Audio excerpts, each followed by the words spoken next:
As the Miami Dolphins get ready for the Washington Commanders between joint practice and the second preseason game, I am putting a bow on the Atlanta Falcons. We checked and graded the tape and the performance of every player who participated. We're going into who stood out and why here today on Locked On Dolphins.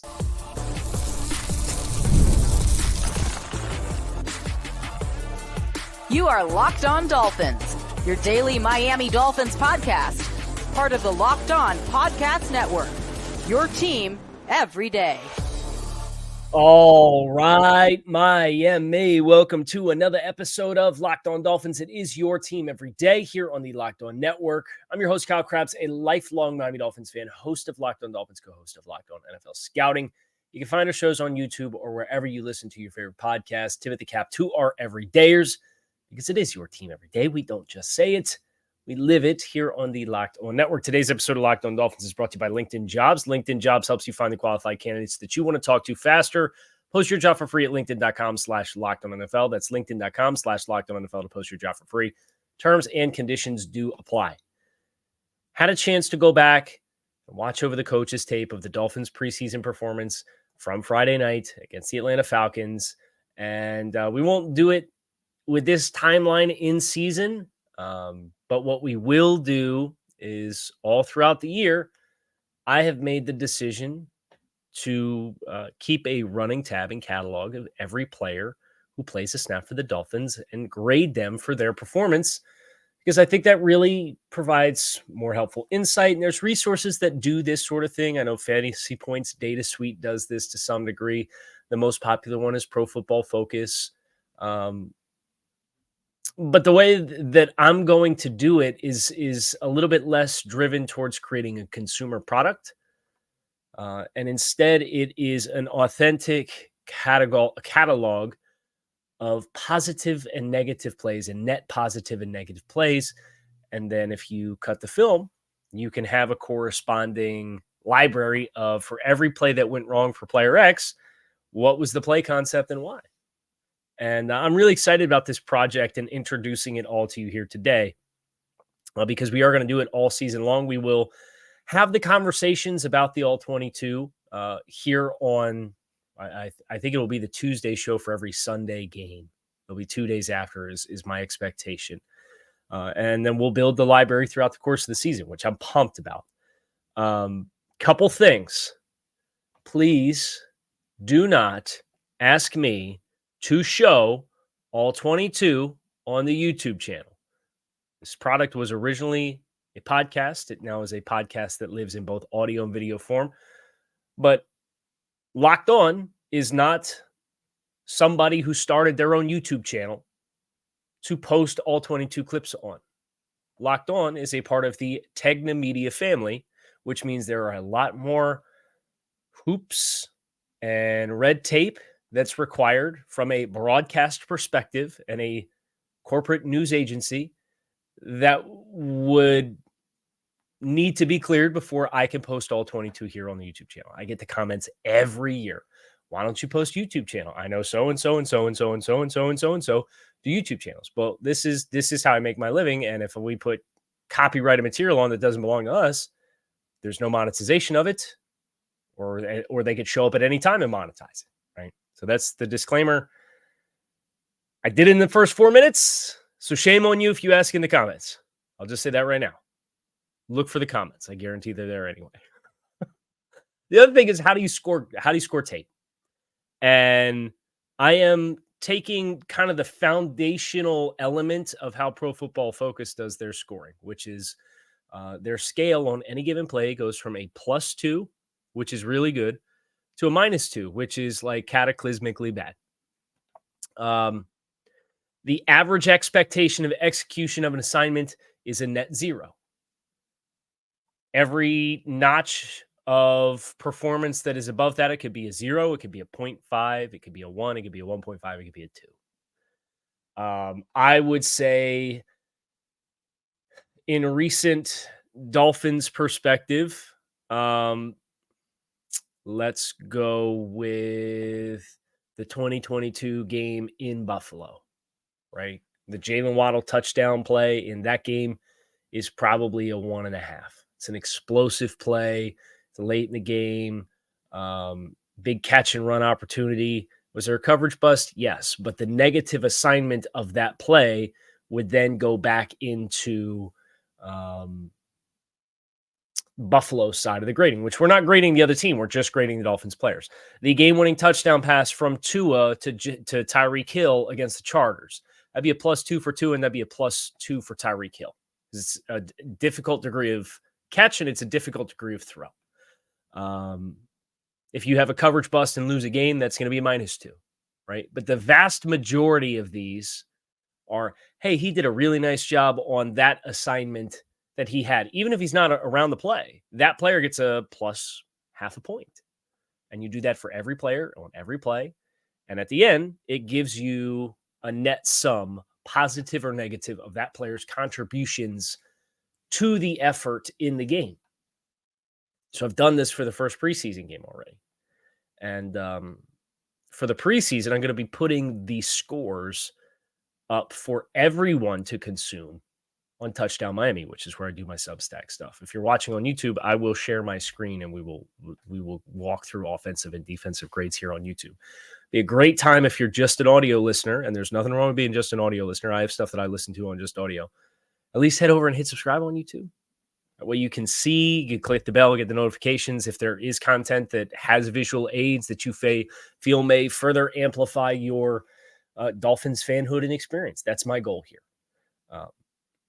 So the methodology of this, there's a whole other bunch of stuff that happens to it with a place like Pro Football Focus to create a score from 0 to 100, and they adjust for certain things are more important for positions than other. None of that here. It's just, what was your assignment in every play of the game, and consistently, did you meet, which would be 0, exceed, which would be a 0.5 point or better, or not exceed, which would be -0.5 point or better, those expectations on every play for every assignment you had in every game. What makes it, I guess, interesting with a game like this is the Dolphins sat 40 players. There were 40 players on the offseason roster that didn't dress. It's about half the team, right? And they're all prominent players. So this kind of became a massive opportunity in a large volume setting to kind of look at, okay, who beyond your standard expectation of play is going to get a big workload and make the most of it. There were 3 players that played more than 60 snaps in this football game. Ryan Hayes, Patrick Paul, and Sean Harlow. Harlow didn't even start, right? Curtis Bolton, Storm Duck, Channing Tindall, Andrew Meyer also played over 50. And then you had Brandon Peely, Jonathan Harris, Mark Perry, Isaiah Mack, and Kyrick McGowan that all had 40 or more snaps. So this is a lot of players kind of in play for those bottom 5, 6 spots on the roster. Some of these guys you kind of definitively know are practice squad type of players. We'll talk about as many of them as we can here the rest of the way here on Locked On Dolphins. We're going to shift gears, go over to the offensive side of the ball. We're going to pull up the scoring results here on Locked On Dolphins. So make sure you stick with us. Passion, drive, and patience are not just the formula for winning championships. It's what helps keep your ride or die alive. eBay Motors has everything you need to maintain your vehicle and level it up to peak performance, from superchargers, roof racks, exhaust kits, LED headlights, and more. Whether you're into speed, power, or style, eBay Motors has got you covered. And with over 122 million parts for your number one ride or die, you'll always find exactly what you're looking for. And with the eBay Guarantee Fit, your part is guaranteed to fit your ride every time, or your money back. Because with eBay Motors, you're burning rubber and not cash. With all the parts you need at the prices you want, it's easy to make your car the MVP and bring home the dub. Keep your ride or die alive at ebaymotors.com. Eligible items only. Exclusions do apply. eBay Guarantee Fit available only to U.S. customers. So let's jump right in. Offensive game grades from the Dolphins' performance against the Atlanta Falcons last Friday. The grades are up if you want to read them for free on Touchdown Miami. They'll also be on the screen here if you like having all that kind of stuff brought to you. So the top performers, if you had 3 stars, if you will, there's 2 different ways to look at this.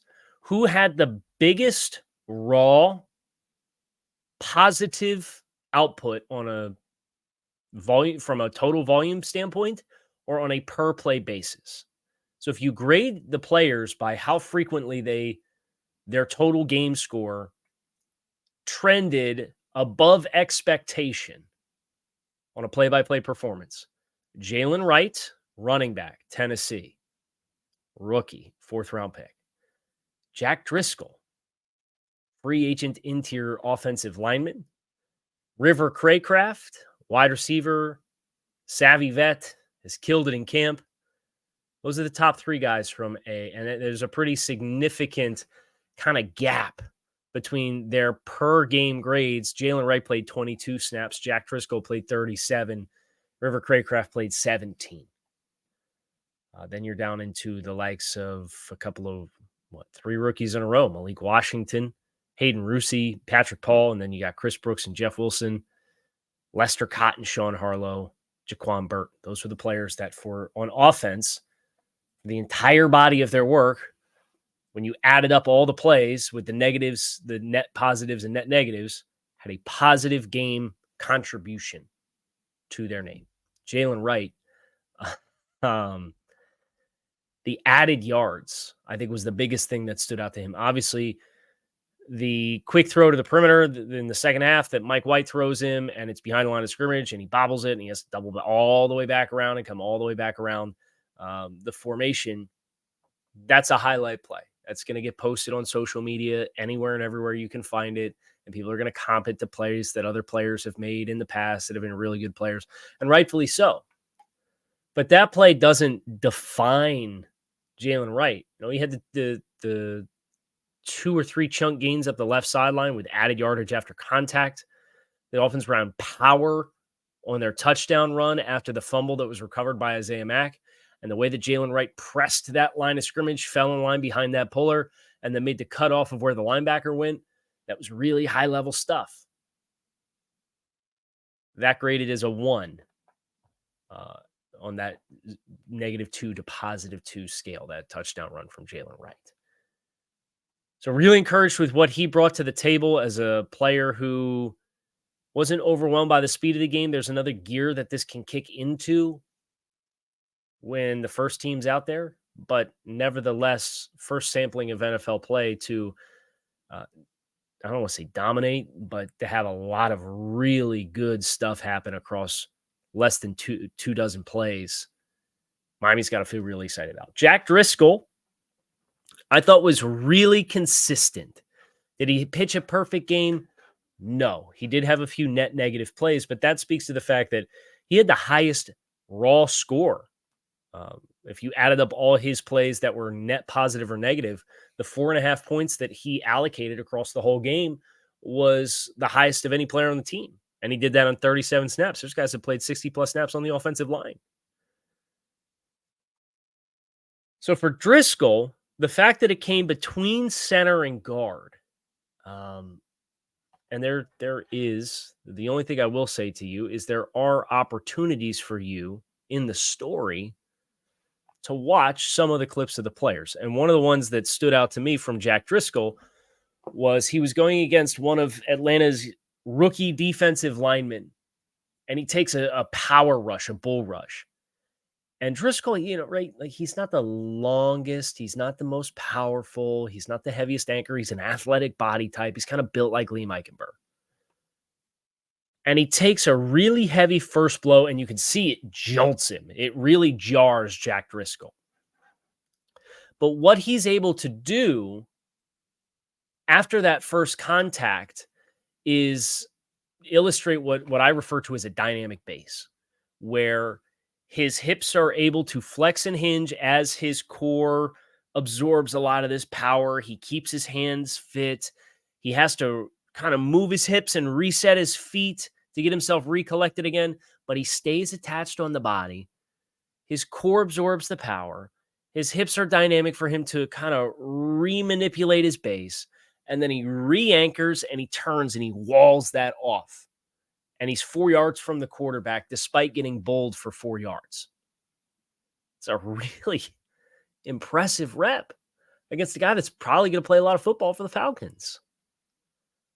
And the analogy that I make in kind of the summation and when I post this clip is, how many times have we seen that play from Liam Eichenberg and he just loses his base of support? He loses his hand fit. As a result, he's on the ground or he slips. That was something I saw from Jack Driscoll that I don't think I've ever seen from Liam Eichenberg. And it's not that he's that much more of an elite athlete than Liam. It's just that there is an inherent instinct to that, I think is probably the word that I'm looking for. If you look at some of the other players that scored well for Miami, River Craycraft, Malik Washington, Hayden Rusi, none of these guys really lit up the box score. That's why I like these contributions. From Malik Washington, a couple of really nice blocks, getting up on the second level, taking linebackers and safeties. River Craycraft had a killer crack block on the edge. It was legal, but he came down on the nickel and about wiped him off the face of the planet. It's just the guy disappeared from the screen as he went down into the pile. If it's wide zone left, which is what this play, or if it's toss left, which is what this play is, and River is coming down right to crack on the play side nickel defender, and everybody else is flowing to the same side, and River's coming against the grain, and he knocks this guy, and he knocks him down, and he knocks him into kind of the stampede. I think of the Lion King, right? Little old Simba crawling around trying to find his way up on a branch or something with the buffalo. That's what it looked like for this guy, just getting ripped down there. A really nice block from River Craycraft, and that's where he makes his hay. He said that at training camp. Everybody's got to understand they're not going to be a number one receiver in a wide receiver room. And the sooner you realize that, the sooner you can find the ways that you can make an impact on a football team. Flowers for Hayden Rusi, for sure. A lot of his best work, I thought, came in the first half. He really, I thought he settled down a little bit as this game went on. But whether it was Braylon Trice or it was on the touchdown run, he was throwing top 100 picks from Atlanta around as a blocker, as an inline blocker. Now, he ran a 4.9. I don't think you're ever going to mistake him as somebody who is going to be an early guy in the progression or a featured player in the passing game. But he's somebody from a blocking perspective. He is a war dog. Like he is. And I remember when we did the UDFA class recap in the summer, and the objective was, who are the players that you think have the best opportunity to make the roster? And this is before you saw kind of the evolution of Julian Hill. This is before we knew what Miami was going to get with Jody Fortson. This was before all of that. This was in May. I said, I think the guy whose tape I like the best is Hayden Rusi, because he absolutely wipes guys in the run game. And he did that for the Dolphins. Is there a spot for him on a 53? Probably not. It's a really tough room to try to make, because you also have Tanner Connor, who we haven't talked about yet. You also have Jody Fortson, who we've acknowledged, but was one of the players who I thought struggled in this game across 22 snaps. So some really interesting dynamics there. Who else stood out? Let's get to Tanner Connor, I guess, next. But here's the bottom half of this list. Keon Smith only played 8 snaps, was lost for the season with an ACL, playing out of position at left guard. I thought it showed. He had 2 negative reps in 8 snaps. I don't think that's a fair reflection of who Keon White is. And this, again, these grades are on a game-by-game basis. It isn't until you get a full body of work of a month or a half a season or a full season. I think across that amount of time, the good players are going to gravitate towards the top. The macho man. Ooh, yeah. Cream will rise to the top. Sorry, it's early. I've had a little caffeine. But good players can have bad games. And players that maybe aren't your best players can get a really good matchup or really good game plan, or eat their Wheaties and take their vitamins and have an amazing game. So from a one-game basis, this doesn't define anybody. But it is a bit of a gut punch to see Skylar Thompson and Mike White down here at the bottom of the list. Ryan Hayes did some good things. He had the worst total, like net, if you added all like the negative 0.5, plus 0.5, and 0 grades across 65 snaps. He did have the lowest raw score of any player on the offense, but he was somebody who did a couple of the nice things, particularly in the run game. But some of those pass sets, I should say, are that's how guys get hurt, with guys getting a free run through your strike zone and not breaking stride. And it happened too often. So I don't know if he's a left tackle exclusive player. I don't know if he's an inside player. If you're trying to evaluate everybody in the offense, I wouldn't play him a right tackle. Tanner Conner, 34 snaps, leading receiver, net 0. He had really nice plays. He also had some plays that really left you wanting more as a tight end. And if the Dolphins in their tight end room, their answer to this room is going to be, we want guys that can do both. Tanner, at least from a skill set perspective, is a really intriguing option as a pass catcher. But the execution of the not featured player with the ball in your hands reps is where there were a lot of lapses. Losing at the point of attack, not getting attached on guys in space. And that for Tanner is to be expected an area for growth. But the number of times that it happened in migrating on a play-by-play basis across 34 snaps completely negated the contributions that he made in the passing game.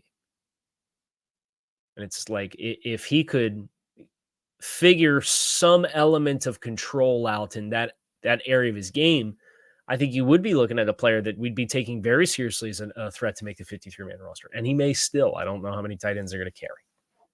But I'd put him ahead of Jody Fortson.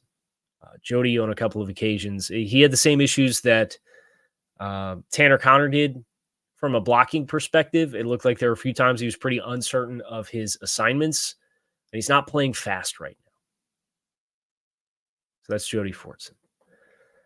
I don't think you'd be surprised in any of the other names near the bottom between Baron Matos, the international development player, UDFA's Andrew Meyer and Matthew Jones, Kyrick McGowan, Willie Snead, who was brought in last week and played almost 40 snaps. Those were the guys that kind of left you wanting more on the offensive side of the ball. What about defense? This defense only gave up 13 points. We're going to get into that next here on this episode of Locked On Dolphins. Stick with us. When you're hiring for your small business, you want to make sure you find quality professionals that are right for the role. And that's why you have to check out LinkedIn Jobs. LinkedIn Jobs helps you find the right professionals for your team faster and for free. LinkedIn is not just another job board. LinkedIn helps you hire professionals you can't find anywhere else, even those who aren't actively searching for a new job but might be open to the perfect role. In a given month, over 70% of LinkedIn users don't visit other leading job sites. So if you're not looking on LinkedIn, you're looking in the wrong place. On LinkedIn, 86% of small businesses get a qualified candidate within the first 24 hours. So hire professionals like a professional on LinkedIn. Post your job for free at linkedin.com/LockedOnNFL. That's linkedin.com/LockedOnNFL. Post your job for free. Terms and conditions do apply. Defensively, this group had a lot of fun. I had a lot of fun watching the tape because the floor for defensive performances was much, much higher. And there were still a couple of guys who managed to kind of touch the splash production that the guys on offense did. For example, there was 5 guys on offense who had a net game score of all of their plus and minus plays of at least -2 points. 5 guys on offense. Nobody on defense had worse than -1.5 for their net game score. And that was safety Jordan Colbert, who played 30 snaps. floor's pretty high. And when you look at the guys who scored well, if you're watching on YouTube, I'll go ahead and let you make the determination for yourself. You see a lot of interior defensive linemen near the top of this list. Neville Gallimore, Deshaun Hand, Jonathan Harris, Brandon Peely. Isaiah Mack was a net zero player. He had really good moments. He also had some moments in one-on-one situations where he got wiped off the ball in a degree which I thought was it can't happen if you're a player like Isaiah Mack trying to make a team. But like they were all at least positive contributors, minus Isaiah Mack, who was a net zero player. Neville Gallimore only played 27 snaps, and he was crushing dudes. You knew that, though. You watched the immediate post-game reaction. Deshaun Hand looks like a really rejuvenated player, potentially playing in this scheme. The Fangio system puts a lot of stress on the front four to do a lot of strain work. And you earn the right to rush the passer by winning on early downs. But you don't have a lot of leverage and help around you, right? You're playing 6.5 man boxes all the time. When you don't have to worry about some of that extra overlap that you have to account for as a player, I think Deshaun Hand's an embodiment of a player who may be better served in what the Dolphins are expected to do this year, because there's better block deconstruction. Was he still high at times? Yeah. Was he going against the first-team offensive line for Atlanta? No. But he had a number of good contributions and plays. Jonathan Harris ends up playing 44 snaps in this game because Dolphins ran out of edge players about halfway through the third quarter. It came into the game with Grayson Murphy, who we lost for the year with an MCL. I don't think he'd have made the team anyway, but he certainly had made a presence felt in the first couple of weeks. So we'll see him next year, and hopefully he gets better ASAP. You had Cam Brown was playing on the edge, and then Quentin Bell, who played 15 snaps. They just didn't have bodies up front on the edge. So it ends up being late in this game, a lot of Neville Gallimore alongside Leonard Payne with Jonathan Harris as your four-man front defensive ends. And in the run game, Harris did what you would expect Harris to do, because I think this is a player who's played meaningful snaps for Denver last year. Can break down blocks and deconstruct blocks and win the point of attack. But if I want to give my flowers to players for their contributions on the defensive side of the ball, there's a couple of players that I kind of had little to no expectations for that I thought played really good football games. Like, you're not surprised to hear Saron Neal's name up there on 18 snaps, and he was the second best per play contributor in the game because he's been killing them on camp. And if you've been listening to training camp reports and practice recaps and all that kind of stuff when I was down in training camp, Saron Neal's name came up a lot. Everybody's talking about Ethan Bonner. Nobody's surprised to see Ethan Bonner as among the top 5 performers on the defensive side of the ball. How about Patrick McMorris and Isaiah Johnson? Patrick McMorris, the team's second to last pick. It's a guy that didn't really pop a whole lot. He caught an interception off a tipped pass in training camp practice. And this man came out and played possessed. Flew all over the place. And it wasn't just like the, hey, these safeties get up near the line of scrimmage and make some plays. There's plays where they're in 2 deep shells and he's 20 yards off the ball and Atlanta's running toss. And he's beating the linebackers to fit the run because of how quickly and early he sees it and gets downhill. Reps like that, they really pop because he's moving at a different speed than everybody else, despite the fact that he's not a particularly good athlete from a testing perspective. You had my attention, Patrick McMorris. Isaiah Johnson, the other one. Everybody's all abuzz about Storm Duck, and if you're watching here on YouTube, you can see Storm Duck across 50-plus snaps was a positive contributor. He had a raw game score of plus 1.5 points across 51 snaps. I had Isaiah Johnson as a plus 2 game score across 37 snaps. So better raw game score on 14 less snaps in the game. Isaiah Johnson, 6'3". He's got an 80.5-inch wingspan, which is not a typo because I said it out loud, so I didn't type it. 80.5 is 96th percentile for NFL cornerback since 2000. And at 6'3", Isaiah Johnson ran a 6.71 three-cone drill, which is 88th percentile amongst NFL cornerbacks to come through the NFL Combine since 2000. And he did it at 6'3" with an 80.5-inch wingspan, over 200 pounds. He is physical, and he likes to play the run. He likes to play the run a lot. And those are my kinds of guys. Typically corners, glitzy glamour, kind of match the freak of wide receivers as far as like their energy. Not this guy. He gets down and dirty. And whether it was press coverage, whether it was getting in the trail position and mirroring guys at the top, whether it was run support from depth, whether it was getting off of press reps into run support, whether it was tackling in space, whether it was squeezing the catch point on a corner route from off coverage, he did a lot of good things.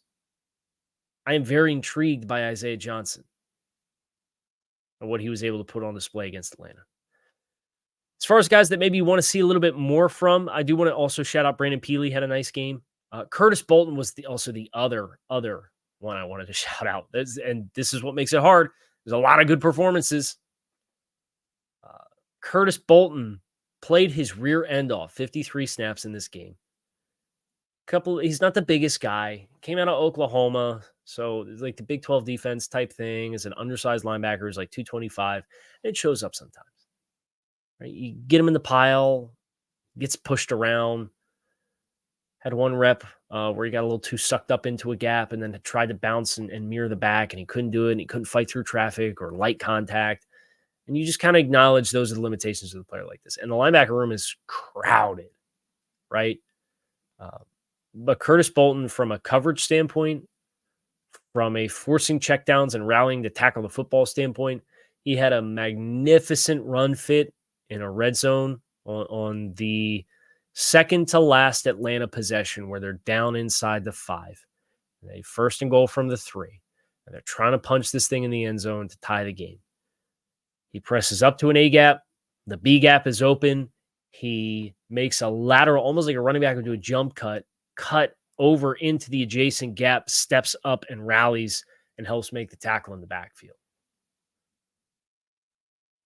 You contrast that to Channing Tindall, who had nice plays. His raw game score was a negative 0.5. So he had one more negative play than he had positive play across the whole game. He had 6 positive plays. I'm not a math guy, but one more negative play than positive plays means, unfortunately, he had 7 negative plays.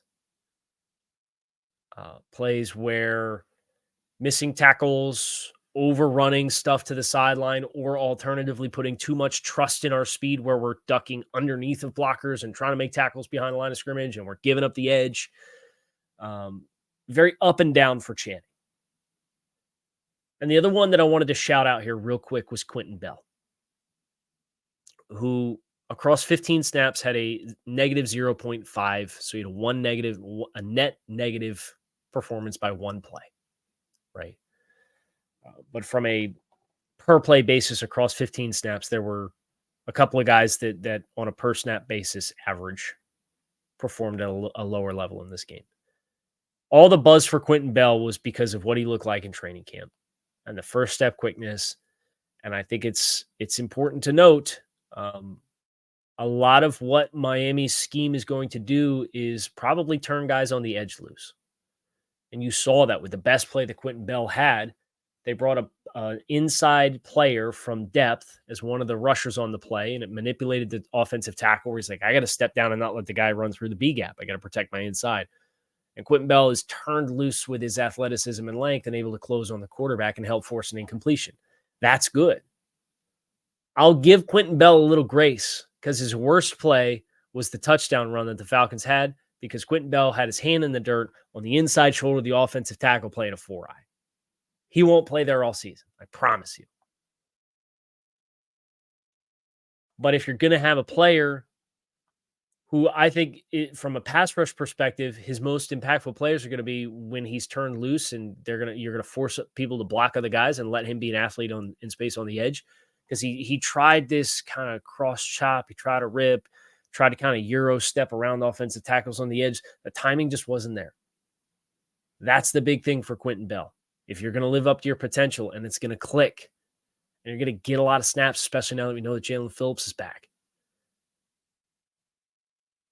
the hand usage and pass rush prowess has to come. And we'll see what he's able to do over his next couple of weeks. That, my friends, is going to do it for us here on this episode of Locked On Dolphins. It is your team every day, so make sure you hit subscribe. You can find us on YouTube or wherever you listen to your favorite podcast. I appreciate you guys for checking out the show. Make it a great rest of your day. Go Fins. I'll be back to talk to you all again soon.